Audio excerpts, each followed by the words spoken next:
Bab 17. Sebuah noda darah muncul. Su Haoyan mencengkeram lehernya, matanya menonjol dengan keras, wajahnya tidak percaya. Ayahnya telah tiba, bagaimana Hao Kun Qin berani menyerangnya? Dengan kepulan, Su Haoyan jatuh ke tanah dengan wajah penuh ketidakpercayaan, tidak mencemooh matanya. Apa? Mata Su Xiangyang memerah dan cantusnya terbelah. Aku akan menghancurkan mayatmu menjadi berkeping-keping. Bukan hanya kamu, tetapi anggota keluargamu. Su Xiangyang meraung, dan basis kultivasi puncak kekuatan eksternal pecah dalam sekejap. Seperti seekor citah, dia terbang menuju Hao Kun Qin. Tangan kanannya menekuk menjadi cakar, merobek udara dengan kekuatan yang luar biasa. Su Xiangyang dijuluki Raja Lang di dunia bawah tanah Jiangcheng. Seni bela diri yang dipelajari adalah keterampilan cakar Lang, dan semua kungfu ada di cakarnya. Jika cakar ini digenggam dengan kuat, bahkan batu yang keras pun bisa dipatahkan olehnya. Jika kamu pergi dengan tubuh putramu dengan patuh, aku bisa menyelamatkan hidupmu. Tapi sekarang, kamu harus menemanimu di jalan, kata Hao Kun Qin acuh tak acuh. Jiao Qi muncul di depan Hao Kun Qin secara instan, dan tangan giok putihnya terulur dan menepuk cakar Su Xiangyang. Mencari kematian, Su Xiangyang mencibir. Jiao Qi sebenarnya ingin mengambil keterampilan cakar Langnya secara paksa, yang merupakan angan-angan. Dia sepertinya telah melihat adegan di mana telapak tangan Jiao Qi terpotong. Saat berikutnya, seringai di wajah Su Xiangyang tiba-tiba mengeras. Keterampilan cakar Langnya yang bangga, tidak hanya tidak menggenggam telapak ciuman Qi yang patah. Sebaliknya, Qi dicium, dan jarinya ditampar dengan telapak tangan. Anda tahu, dia telah berlatih teknik cakar Lang selama 30 tahun. Jari-jarinya sangat keras sehingga tidak bisa patah bahkan jika dipukul dengan batang besi. Tapi Jiao Qi mematahkan jarinya hanya dengan satu telapak tangan. Cukuplah untuk mengatakan bahwa kontras antara kekuatan keduanya sangat berbeda. Kamu adalah pejuang kekuatan batin, dan setidaknya yang kuat di tengah periode kekuatan batin. Su Xiangyang mengabaikan jarinya yang patah, tetapi berteriak ngeri di wajahnya. Ketika cakarnya bertabrakan dengan telapak tangan Jiao Qi, dia dengan jelas merasakan bahwa kekuatan mengerikan melonjak dari telapak tangan Jiao Qi, langsung mematahkan jari-jarinya. Kekuatan ini adalah kekuatan batin. Di tahap pertengahan kekuatan batin, Jiao Qi menggelengkan kepalanya, dengan jejak penghinaan di matanya, alam seni bela diri saya adalah puncak kekuatan batin. Longting adalah barak khusus terkuat di teater barat. Jiao Qi adalah jenderal naga senior dan salah satu dari 9 putra naga. Kekuatannya secara alami sangat kuat. Ledakan. Su Xiangyang tiba-tiba merasakan 5 guntur, dan dia merosot ke tanah, mengulangi di mulutnya, puncak kekuatan batin. Puncak kekuatan batin. Sebagai prajurit puncak kekuatan eksternal, dia sangat menyadari kekuatan prajurit kekuatan internal. Sun Jianhong hanyalah seorang pejuang di masa-masa awal kekuatan internal, dan dia bisa menjadi menteri cabang Jiangcheng Disa, mengawasi para pejuang seluruh Jiangcheng, dan dia kuat. Dan Jiao Qi, bahkan puncak dari kekuatan batin seniman bela diri.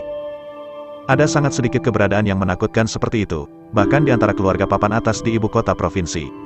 Dan dia ingin membunuh Jiao Qi sekarang. Itu hanya sebuah mimpi. Su Xiangyang sadar kembali dan dengan tegas melepaskan kekuatannya. Wajahnya langsung dipenuhi dengan senyuman, dan dia berkata kepada Jiao Qi. Bagaimana orang kuat sepertimu bisa mengikuti orang biasa? Jika kamu bersedia datang ke keluarga Su, saya akan memenuhi segala permintaan Anda. Bahkan, saya bersedia berbagi kekayaan keluarga Su dengan Anda. Su Xiangyang melihat sekilas bahwa Jiao Qi adalah rombongan Hao Kun Qin. Karena Jiao Qi dapat mengikuti Hao Kun Qin, menurutnya dia secara alami juga dapat mengikuti orang lain. Selama harga yang ditawarkan cukup tinggi, Su Xiangyang percaya bahwa Jiao Qi akan tergoda. Menurut pendapatnya, meskipun keluarga Su umumnya memiliki banyak kekayaan, jika mereka dapat ditukar dengan bergabungnya pembangkit tenaga listrik puncak kekuatan batin, itu tidak akan menjadi kerugian sama sekali. Selama Jiao Qi direkrut ke keluarga Su, Jiangcheng akan segera berada di dunia keluarga Su. Tepat ketika Su Xiangyang sedang bermimpi tentang Junlin Jiangcheng, sebuah ejekan menghina membangunkannya. Bagaimana semut sepertimu bisa memahami kehebatan Raja Naga? Siapa Hao Kun Qin, Panglima Longting? Adalah jenderal perang yang tak terkalahkan di teater barat. Dia adalah pembangkit tenaga listrik tak tertandingi yang dikenal sebagai Warriors of the Country. Mampu mengikuti perintah Hao Kun Qin adalah hal yang paling mulia dalam hidupnya. Keluarga Su hanya dengan kehadirannya, seperti semut, juga layak untuk menilai Raja Naga. Sudah larut, sudah waktunya untuk kembali dan memasak makan malam untuk ayahku. Qi menciumnya dengan cepat. Hao Kun Qin menatap telepon, sedikit mengernyit. Jiao Qi melihat ketidaksukaan di wajah Hao Kun Qin, dan dengan cepat melambaikan tangannya untuk membunuh nyawa Su Xiangyang. Kamu tidak bisa membunuhku. Aku adalah patriark keluarga Su, Raja Dunia Bawah Tanah Jiangcheng, dengan banyak bawahan. Jika kamu membunuhku, tunggu keluarga Su dan bawahanku membalas dengan liar. Su Xiangyang merasakan niat membunuh Jiao Qi dan sangat ketakutan hingga dia berteriak. Berhenti. Hanya 1 sentimeter dari telapak tangan Qi mencium dahi Su Xiangyang, Hao Kun Qin tiba-tiba berbicara. Jiao Qi menghentikan telapak tangannya dengan paksa. Kamu bilang, apakah kamu masih memiliki orang lain? Hao Kun Qin merendahkan, menatap Su Xiangyang. Apakah kamu takut? Jika kamu takut, biarkan aku pergi dengan cepat. Jika tidak, bahkan jika kamu memiliki puncak kekuatan batin yang kuat di sisimu, kamu pasti akan mati. Ancam Su Xiangyang. Takut, Hao Kun Qin tertawa. Dia sudah berada di puncak dunia, bahkan jika dia adalah Raja Surga, aku tidak bisa membuatnya merasa takut. Su Xiangyang, yang seperti semut, benar-benar memberitahunya kata takut. Benar-benar bodoh. Hao Kun Qin memeriksa waktu di telepon, menghitungnya dalam pikirannya, dan kemudian memerintahkan Jiao Qi, dalam waktu setengah jam, hancurkan keluarga Su dan semua kekuatan yang dikendalikannya. Ya? Jiao Qi menerima pesanan itu dan segera mulai menelepon. Su Xiangyang sepertinya pernah mendengar lelucon paling lucu di dunia. Hahaha, apa yang kamu bicarakan? Hancurkan keluarga Su saya dalam waktu setengah jam. Kamu pikir kamu siapa? Meskipun Hao Kun Qin memiliki master seperti Jiao Qi di sisinya, keluarga Su adalah salah satu dari 5 raksasa di Jiangcheng dengan pengaruh besar. Bahkan jika itu adalah keluarga teratas di ibu kota provinsi, jangan pernah berpikir untuk menghancurkan keluarga Su dalam waktu setengah jam. Tepat ketika Su Xiangyang sedang menunggu untuk membaca lelucon itu, ponselnya tiba-tiba berdering. Patriark, dinasti Bar tiba-tiba ditutup. Apa? Su Xiangyang terkejut. Dinasti Bar adalah salah satu bar paling mewah di Jiangcheng, dan itu adalah uang tunai keluarga Su. Bagaimana bisa tiba-tiba ditutup? Sebelum dia sempat menanyakan tentang situasi spesifik, tiba-tiba panggilan kedua masuk. Patriark, Qiangwei KTV telah diblokir. Patriark, bar malam harus ditutup. Ketua, polisi tiba-tiba menyerbu ke perusahaan keamanan kami dan membawa pergi semua penjaga keamanan. Dengan laporan setiap berita, wajah Su Xiangyang menjadi semakin pucat.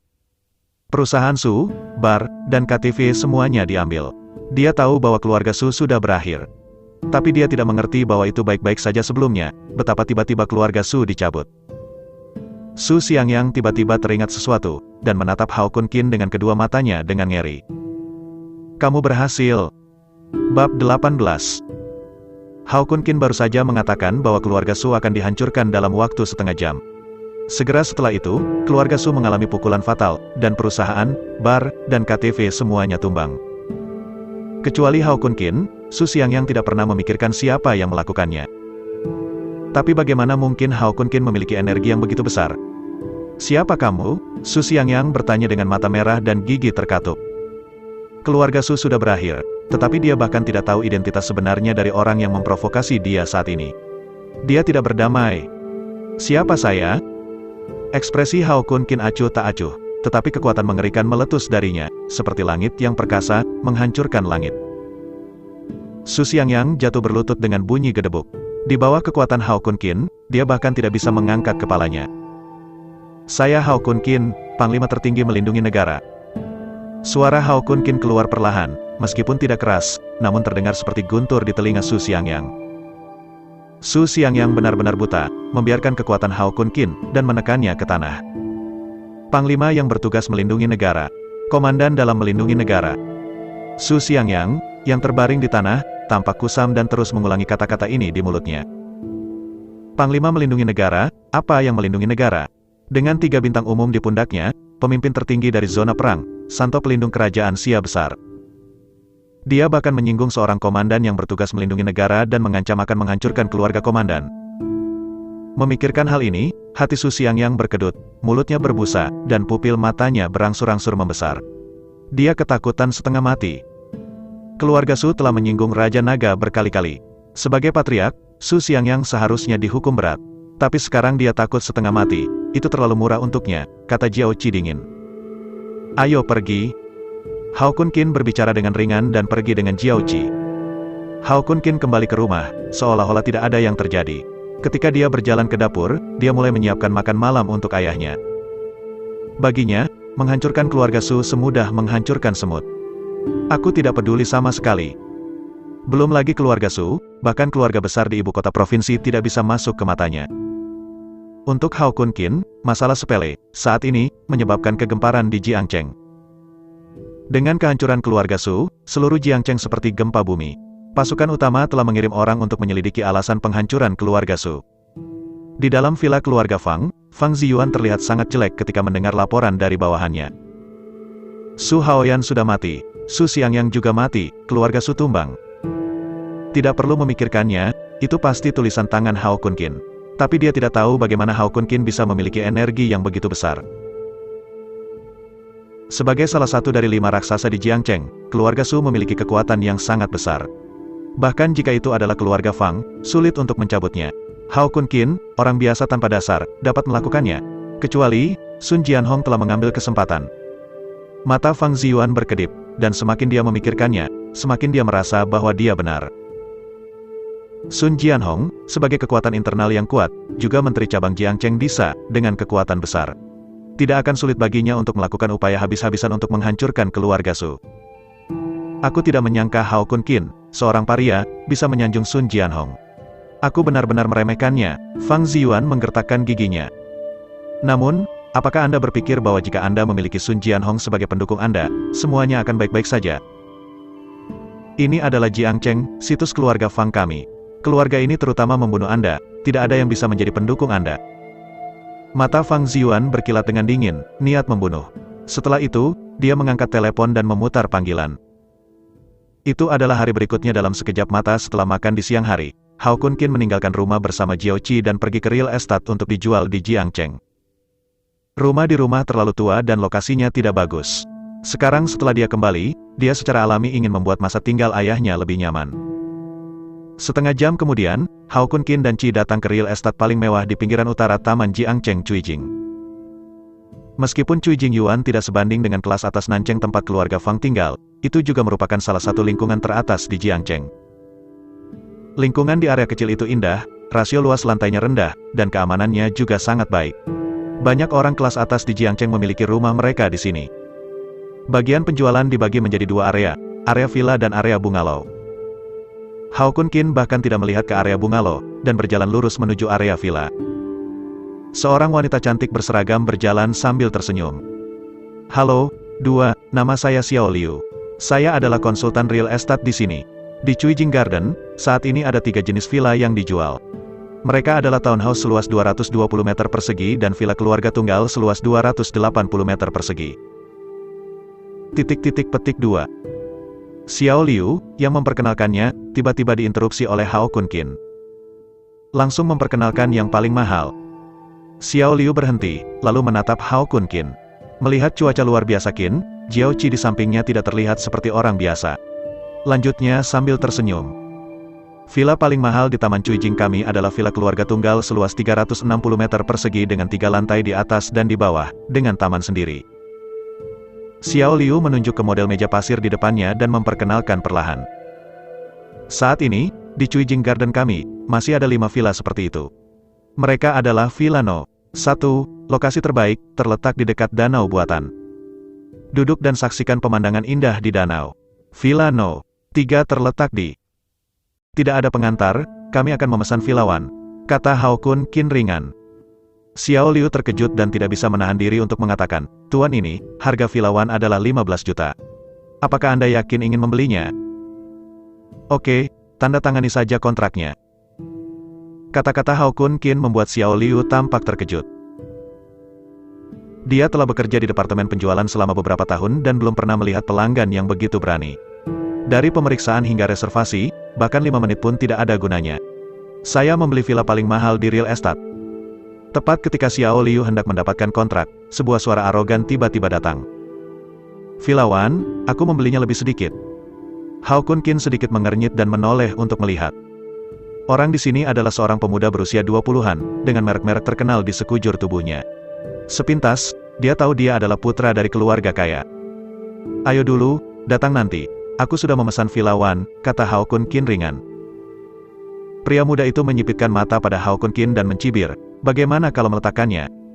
Tidakkah kamu berani memberiku apa yang disukai Ben Shao? Kata-kata pemuda itu penuh dengan kesombongan tanpa batas. Siapa kamu? Tanya Hao Kun Kin. Dari mana roti tanah itu berasal? Dia bahkan tidak mengenal Ben Shao, jadi dia berani merebut rumah itu bersama Ben Shao. Pemuda itu mencibir dan menunjuk Xiao Liu, katakan padanya siapa Ben Shao. Xiao Liu buru-buru berkata, ini Tuan Muda Wu, Wu Yunfeng. Keluarga Wu, salah satu dari 5 raksasa di Jiangcheng. Hao Kun Kin mengangkat alisnya. Benar, sekarang aku tahu identitas pemuda ini. Bukankah sudah waktunya untuk melepaskan villa? Wu Yunfeng berkata dengan arogan. Saat dia menunggu dengan percaya diri Hao Kun Kin untuk menyerahkan villa, yang dia tunggu adalah nada dingin Hao Kun Kin. Gulungan,